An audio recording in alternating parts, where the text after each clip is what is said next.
Good morning po, Midwife Marie po at your cervix. Alam niyo po ba na napakaraming benepisyo makukuha natin sa carrots? Isa po dito ay pampalinaw ng mata at maiwasan ang mabilis na paglabo ng mata. Napapababa rin nito ang blood pressure at cholesterol. Makakaiwas din sa sakit sa puso. Magpapatibay ng buto at ngipin. Makakatulong din pampaganda ng buhok at balat.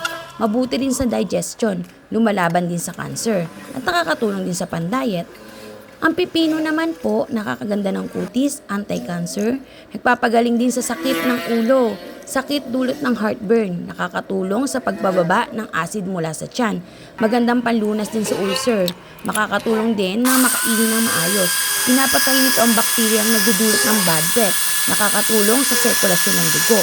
Maganda rin po ang gamit ko dyan na blender kasi 3-in-1 na po yan. Makikita niyo po dyan na talagang kapag ginamit niyo po ang blender na Kiowa, wala po kayong makikitang mga sapal-sapal. Maiinom niyo po siya ng maayos. Kaya po bago ako pumasok, umiinom po muna ako niyan.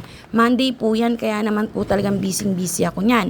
Kaya po ang ginawa ko, nag-blender lang po ako, tapos ininom ko. Medyo nagmamadali pa nga po ako niyan kasi baka malita ko. Sayang naman po. Kung pupunta ako sa flag ceremony, hindi naman ako makapag-attendance. Salamat po!